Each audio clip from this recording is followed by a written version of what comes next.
दा रायजो राजाफ्रा उत्तर होगोन सोर जोबगोन सोर थागोन बियो फैगौ 7 तारिखआवसो बेखौ प्रमान खालायगोन रायजो राजाफ्रा सोरबा दैदेनगिरि बुंनायावनो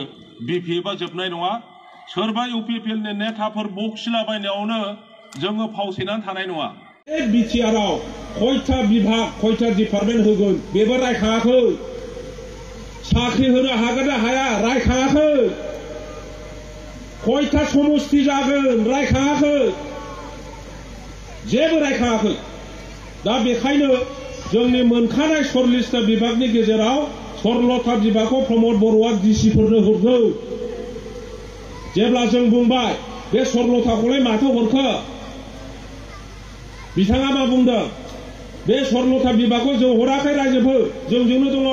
बे खाम्फा बरगयारि मोना रायजोफोरनि सिगाङाव मिसा खोथा बुंदों हाग्रामाया मिसा खोथा बुंदों लाजि गैयिया नै दाख्लै इलेक्शन नटिफिकेशननि एसे आगोल मा खालामखो डिसि दाङरिया नोंथांमोन आं नोंथांमोननो अर्पण खालामनाय गथायनाय 16था बिभागखौ बिटिआरआव गुरायनानै हरफिननांसिगौ होननानै नटिफिकेशन होबाय बियो मिथिबाय जाय मानसिया हराखै होनना बुंबाय बियो डिसिफोरनो स्टिक लिरनानै 16था बिभागखौ हरफिनदो होननानै स्टिक लिरनांबाय बियो मा जाखो बे प्रमद बर' इसिबां लासिंसिं जों जेब्ला बुंबाय नङा होनना बुंबाय दिनै नोंनि आखाइजों लिरनानै डिसिफोरखौ खावलायफिननांबाय मा जादों बियो जोंनाव सुक्तियाव लिरनाय दङ जे चिफ आरो डिपुटि चिफ होननाय जागोन बयनिफ्रायबो देरसिनखौ आरो चिफ डिपुटि चिफआ केबिनेट मन्थ्रिनि क्षमता थागोन होनना बुंदों इएमफ्रा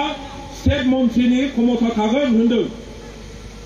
बिथांमोनहा चिफ एक्जिकिउटिभ मेम्बारसो ओंखायनो क्षमताबो गैया थाङै थुङै जों जेब्ला बुंबाय अब्लासो जेबो माथो डिसिफ्राबो अफिसारफ्राबो रावबो खोथाखौनो खोनासङाब्रा रायलायलायबायसो लाजि गैयिफ्रा उनावहाय आसाम गभर्नमेन्टखौ बुंनानै प्रमद बर'नो केबिनेट होना होबाय बमायानो सावजोबलायबाय अमायानो देखारजोबलायबाय दानिया डिपुटि चिफआ गबिन्द बसुमतारीहा क्षमतायानो गैया अफिसियेल क्षमतायानो गैया इएमफ्राथ' जेबो गैया ओंखायनो अफिसारफ्रा रावबो खोनासङा बिसोरखौ नै घटनाफ्रा बेरेखो दानिया बबे आइननि दारैहाय बिटिआरखौ सालायगासिनो दङ नोंथांमोना बुंनाय जोंनाथ' 6 सिडुल बिटिसिआ दा बिसोरो जों जेबो मावाखै जोंनाव बिटिसिआ जेबो गैया होननाय मानसिफ्रा बे बिटिसिनि आइनजोंनो ओंखाम जागासिनो दं नेता जागासिनो दङ साबसे सानसे थगायबाय थानो रायजो राजाफोरखौ बे लेखा गोरों मेगन गुनुफोरखौ माजों थगायबावनो नोंसोरलाय थगायनो हानायब्ला दानिया मोनसेखौ नायदो बे बिटिआर सुक्तियाव एनेक्साराव लिरना लाबोदों